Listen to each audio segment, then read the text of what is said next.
I'm good. Ah, there he is, the stormtrooper. Yep. There you How are. you doing? Good. How are you? How do you say your name, my man? Jairo. It's Jairo. yeah. It's a I don't, Spanish J. okay. I should have known that. That's all All right. right. No Cool. worries. Cool, buddy. How are you, man? Good, good. Very excited to. So it is overwhelming in a good way. Sure. It's a lot of things. I'm trying to process what is the path, and I don't want to miss anything. So I see Get it. so many things that I want to grab. I get it. So I'm right there trying to figure it out. What is the best way to do that? Sure. I was thinking when you started the conversation today that I can relate to that, but in a different way, and I wanted to ask you about that. Okay. When I was a kid, like I was exactly like the way you were describing. It's like I can't wait to get out of high school. I can't wait to get to college. But as soon as I got to college, it flipped. It was actually the other way. I'm still like that, and I see that as a problem because it's holding me back. Okay. I feel that ever since I got to college, I always actually wanted to. I wish I had more time. I don't want to go to the real life yet, and then I had to go to the real life, and I was always like looking backwards. If I could have done this when I was in college, and then I moved forward, then I am from South America. I grew up in Colombia, and then as soon as I graduated from college, I moved to the United States. And seeing the opportunities that I had here in this country, then I was always looking back. If I have done this when I was in college, I could have used that now. Yeah. And I'm always kind of holding. I don't want to get older, and suddenly I'm 45 years old. I'm talking about 20 years ago, and I feel that I'm not in the place where I wanted to be when I was 45 years old. And me being here is part of that because I wanted to take action and do something. Sure. But my problem is not lack of motivation or that energy. Okay. It is that because I'm always looking back, I'm always all over the place. So like, for example, I went for college and I went to college back here in the United States. I have 2 bachelors and I have a master's degree, and it sometimes that sounds really cool, but at the same time, when I look for the reasons why I did that is because I'm all over the place, and I think that is not helping me with focus. It's like when people says like you need to identify what you love and follow it, and then you will be fine. You just need to do the perspiration part and the grind, and then you will get there. But that's because I'm always all over the place. I never been like that speech that some people give you is like the answer is inside you. I never get it. I never find anything inside. Well, it's not like, it sounds bad saying that I never find anything inside me, but it's like that answer that what I know that I'm in the right field. I like video production. Yeah. That's what I've been doing. I enjoy that. But when I try to focus on something, then I get distracted. But it's like I'm getting really good with the camera, and then I want to edit, and then I start paying attention to edit. Then I didn't get really good like I wanted in the camera. But sound, oh my God, my sound is not working good. So I'm gonna learn about sound. And then I start working in so many things that I get tired, and then my focus and my energy goes down. And then if you ask me, what is that part because I've heard you in different chats, and you ask sometimes people, is like, if you could do just what you love, what would you do? And I don't have an answer. I don't know.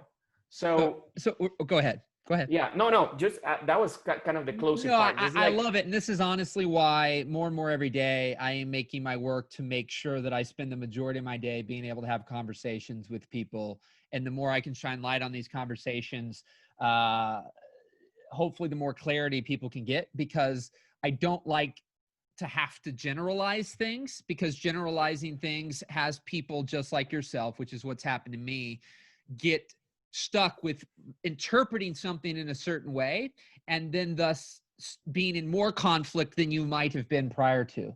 So part of the thing, how old are you? 45, 44? How old you say? 45, yeah. 45. Yeah. So I just had this conversation with my wife to a degree, because I started to recognize something. It's part of what we're saying here, but something that I recognize, because I called a buddy called him. God, since he's known me in 2011, he's probably no shit seen me have. I'm not even exaggerating, so I'm going to try not to say a too crazy number, but it probably might be higher than this, but at least 200 or 300 ideas. And that's probably far low, where I've called him and I'm like, Chris, all right, buddy, here it is, man. Let me tell you about this. And I am so fired up about an idea. And a week later, I call him and go, hey, man, I just got to tell you, that thing I told you last week, I figured some stuff out. Not good. Let me tell you this. And no exaggeration, some version of that has happened. And I started to look at Facebook memories and I started to look at things and I'm like, honey, you know, what I'm recognizing in my life is something that I truly enjoy, is that this work, some kind of form of communication and talking to people. Let's just leave it at that. Not coaching, not whatever. Let's just talk conversation right now. Let's just call it a conversation.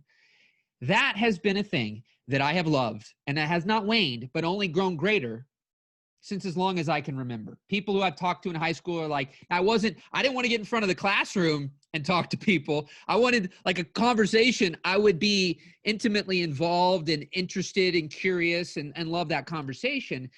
And as I've grown older, I wanted to spend more time doing this. I didn't want to be on a 12-hour shoot running around with my camera all day and then get glimpses of somebody stopping me in the hallway wanting to have a conversation. And then I want to spend the rest of the time having the conversation, not running back into the room or the wedding or whatever to film.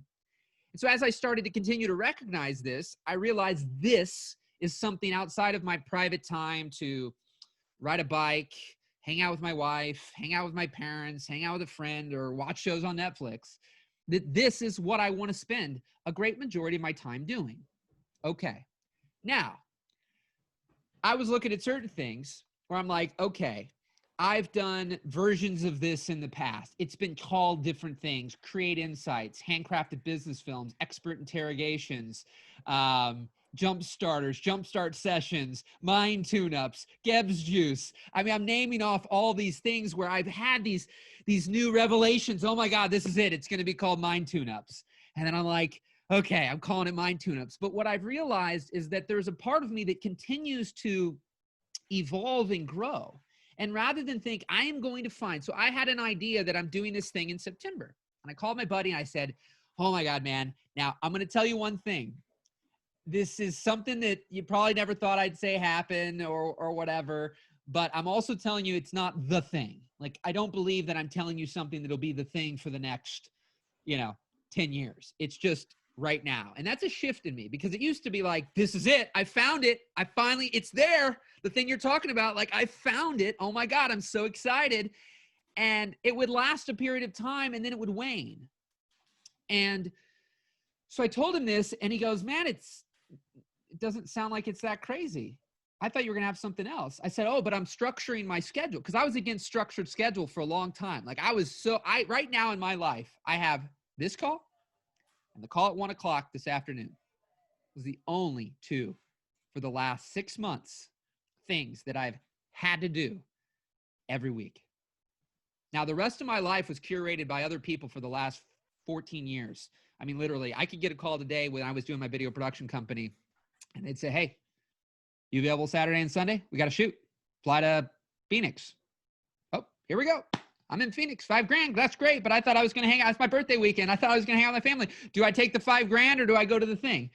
So I used to focus on, from about 2014 on, I don't want video. I don't want travel. I don't want debt. I got more travel, more debt, and more video jobs. And then I finally, what I'm saying here, I started to switch to, I want to focus on what I want rather than what I don't. So I started focusing on coaching. I started focusing on staying home. Started focusing on abundance. I have not gotten on a plane since March, not because of COVID, right? I have friends who are still getting on planes and still traveling. Since 2011, at least every 2 months, I have been on a plane. So one thing I want to say to you is that there might not be this one, I'm just going to edit. Because yes, I've said things like that. Some people know that. They've come through a lot of data, done a lot of things, and they're like, you know what? From a professional setting, I'd like to spend my time editing. After everything I've tried, I really love editing. And I had a guy that did that, and it took off. He was able to quit a job that he never had quit in years, and he ended up getting a job as a Netflix assistant editor on a Netflix documentary series. And he sent me an audio. He goes, "This was must be what it feels like to never work a day in your life," because he spent his days working jobs had nothing to do with video, and then he spent his spare time trying to make money, doing everything in video, being a company, hiring people, getting jobs, negotiating, blah, blah, blah. But it always came back to, well, what would you do if you didn't need money? He's like, well, really, I love editing. Okay, great. That's him. But I have other people where their life has been, I just saw a guy write a book that I'm friends with, and it was titled Follow Your Curiosity. So rather than looking at life as though you've wasted time and that you seem to see focus as your lack thereof in your mind of focus, and like, I'm editing for a little bit, but oh my God, now audio, and I learned a little bit of that, but I'm not really that great at editing, but now I'm trying to do audio. And then this maybe has been your trend in life, and you're looking at either your constant distraction or looking at the past. Had you done this, had you done that this would have been different, and where you're at today wouldn't have been. Yeah, because what I've come to realize, because I did a ton of that. So as much as I was future oriented, in the last number of years, up until maybe 12 months ago, I was also very past oriented. I kept looking at, well, if I'd have known, this idea that with what I knew now, had I, of course, known that, which I didn't, and you didn't either. Right? Like, everything you've done has been the best you've done with what you knew. So yeah, if the hero of today knew all he knew when he was 18 years old, you might have made different decisions, but you didn't know these things. So it's easy to look back and have hindsight be 20/20 and go, oh, well, if I would have done this and I would have done that and I would have done, then when I'm 45 now, my life, I'd have $1 million in the bank. Right? But the problem is when we live in frustration with what we're just currently doing and feeling like we never can either commit or focus or whatever. And then we look back and know all that we know and wish we would have applied things we now know into our past, that our present would look all different. And what I realize is that still is a part of that. It's a state of frustration. It's a state of, you shoulda, coulda, wouldas, and you can't seem to do it. Yeah, you can't seem to find that thing inside. So to me, it's going, well, what would happen if you looked at this fact that you are a curious guy who likes to learn? See, some people have accepted that their personality style at their current, some people change, some people don't. But it's that they are curious people. They like to learn, and they're not going to stick to one thing. So what I told my wife today, I'm like, honey, I'm going to start playing more and more with projects. It's all about expectations, because I tend to continue to like to evolve and grow. Now, this commonality, conversation, let's just call it that, has not changed. It's grown deeper, okay? So my desire to connect with people in conversation grows deeper. But everything around that tends to ebb and flow. And the idea that I'm just going to do these calls. So this idea that this is it, my current life that I have built up right now, this is it. I'm good. I've arrived. I've found it. I'll be here forever now.